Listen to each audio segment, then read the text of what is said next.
Welcome back. We continue our debate with Congresswoman Debbie Wasserman Schultz and law professor Tim Canova. I want to turn to Israel for a second because I think there's some areas of contention maybe between the two of you. You both support, as I understand, a two-state solution when it comes to a state of Israel and a state of Palestine.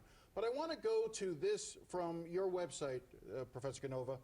Any peace settlement must respect and safeguard the human rights of both Israeli and Palestinian people. This will require difficult compromises by both sides. I want to just start with you by asking, what specific compromises do you think Israel needs to make at this point? Well, I think both the Israeli side and the Palestinian side will have to decide for themselves what the compromises are. I don't think it's to be foisted upon the Israelis by the United States government at all. Well, clearly you believe that there needs to be some compromise on the part of Israel, but you don't know what that would be? I've got my ideas, but I would not pulling back on the settlements? I would not foist it upon the Israeli government whatsoever. But you want the U.S. to use its power to pressure the Israeli government to make those concessions. Those are your words, not mine. Those are your words, not mine. I have spent a lot of time in Israel. I grew up in a blended family. I have a Jewish stepdad for the past 40 years now. I've lived in Israel for many months, worked in Israel, traveled around that country, and traveled around the region. And I've been there half a dozen times. I've studied there. It's a complicated situation. I would love to see a two-state solution, but it cannot be forced upon either side. Congresswoman? Jim, I'm proud to be the first Jewish woman to represent Florida in the United States Congress, and I take that responsibility very seriously. I believe that we need to make sure that the United States-Israel relationship remains strong and that the United States goes to bat to do what we can to protect Israel and stand by her side. But do you believe there needs to be, he's saying that there needs to be some concessions on the part of Israel in this process, compromises. Do you believe that Israel needs to give more? A two-state solution needs to make sure that it results in a strong and secure Jewish and democratic state living side by side in peace with an independent Palestinian state. And what is of utmost importance is Israel's security, which is why it is disturbing that my opponent has been anything but certain when it comes to his position on Israel. He's taken 3 different positions in the last 8 months, and he supports, and if you can look right on his website, he supports disarmament in the Middle East, including for Israel, which anyone who supports Israel understands would jeopardize Israel's security. I sit on the Appropriations Committee. I'm a senior member of the Appropriations Committee, on the State Foreign Operations Appropriations Committee, and I spend every day well, I want to come to him on the disarmament question. I certainly don't appreciate words being put in my mouth. Well, it's not on your mouth, it's on your website. I have said on my website that I support, yes, I support disarmament in that region, and I actually never singled out Israel whatsoever. I would not be talking about Israel as the problem. Israel is in the Middle East. Last time I checked. Excuse me. Saudi Arabia is the 4th largest military budget in the world now. I am specifically speaking about Saudi Arabia and Iran. That's where this bloodshed, this cycle of violence is coming from. It is not coming from Israel. It's coming from the Sunni-Shiite divide within the Middle East. Well, here's what you wrote. Yes. The U.S. must do everything in its power to reverse the militarization of the region, including full diplomatic efforts to negotiate a general disarmament for the entire region that includes nuclear, missile, and conventional arms reduction. To my knowledge, Israel is the only state in that region who has nuclear weapons. Well, I'll state categorically right here that I was not referring to Israel. I am a strong defender of the state of Israel. I've been actually critical of the Iran nuclear agreement for specific reasons that it doesn't help Israeli security in many ways. Let's talk about the Iran nuclear agreement for a second, because I'm confused on your position with regard to that. Would you have voted for the Iran nuclear deal or voted against the Iran nuclear deal? When the question is asked as a hypothetical, would I have seen classified information, that's when I have said, who knows? But quite frankly, I will say right here that that was not a good agreement for a couple of reasons. First of all, Iran is the biggest funder of Hezbollah and Hamas.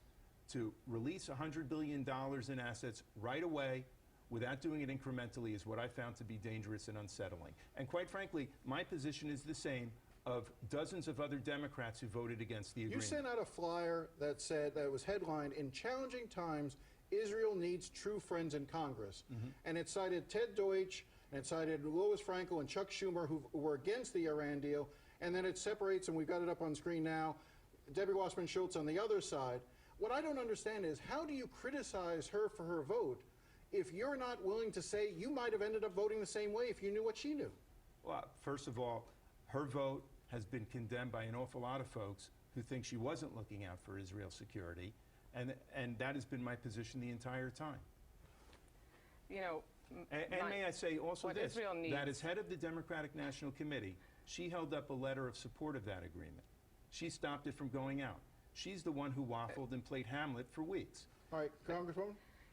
As the head of the Democratic National Committee, I led the charge to make sure that we had the strongest pro-Israel plank in our history, and that we added anti-BDS language to make sure that the Democratic Party's position was very clear, that we strongly stand with Israel.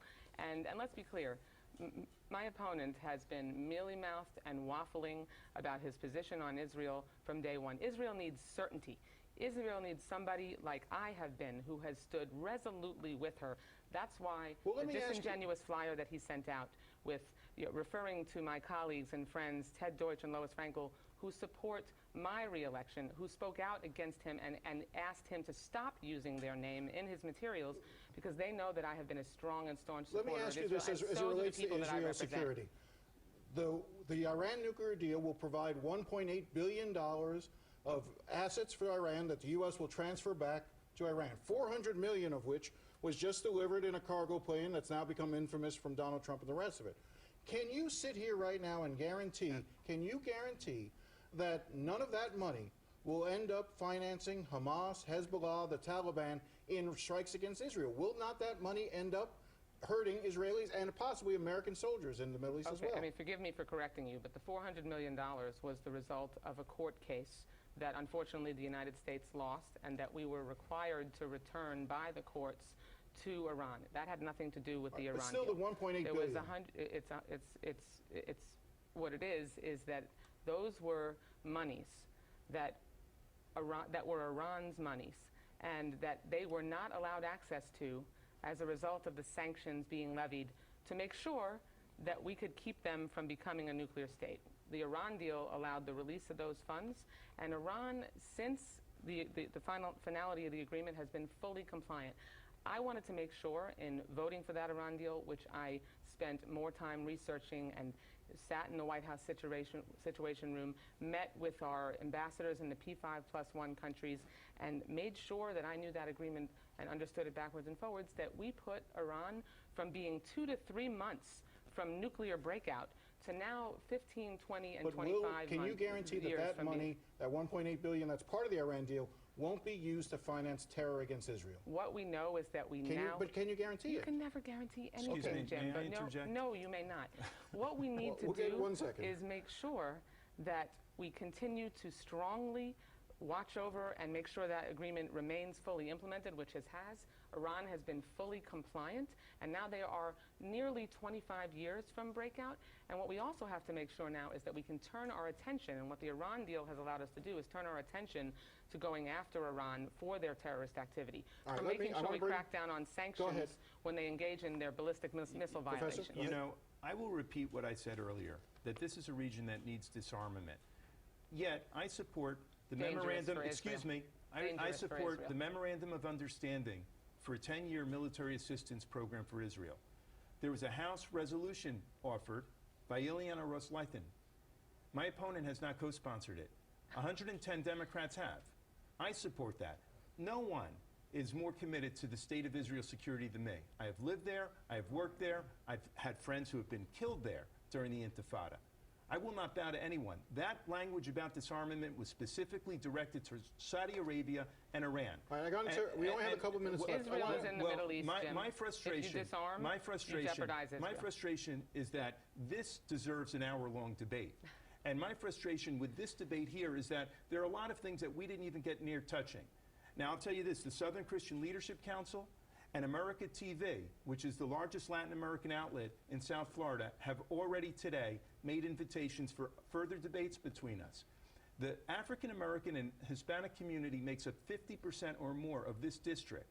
I challenge my opponent to debate again on these issues. These are constituencies that have been all but ignored in many ways by our representative here, and I think there needs to be specific debates that address their issues. As a law professor, I have to deal with students every day that are graduating deeply in debt, facing a tough job market, and paying high interest rates. They're graduating into one of the lousiest job markets around, and she doesn't want to admit this. The New York Times had a study. Says for this millennial generation, 18 to 34-year-olds, into their 30s, these folks are more likely to be living at home with their parents than starting families on their own and living on their own. And it's even worse in Hispanic and African-American communities. This is a jobs crisis. It needs to be addressed. He's asking you for additional debates. Well, let's be clear. When it comes to the African-American community, I'm proud to have the support of the Congressional Black Caucus, 45 of my colleagues who represent the conscience of the Congress.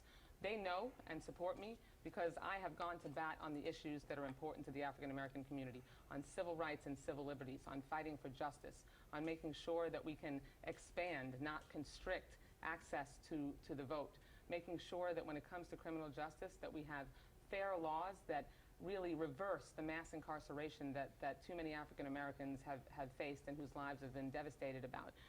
As far as having additional debates, I'm thrilled to have the opportunity to spend time talking about the important issues today, but we are two weeks from the election, and I'm looking forward after today to continuing to reach out to the voters across my congressional district, and that's what I'll be focused on. Okay, we're going to stop there, and when we come back, closing statements.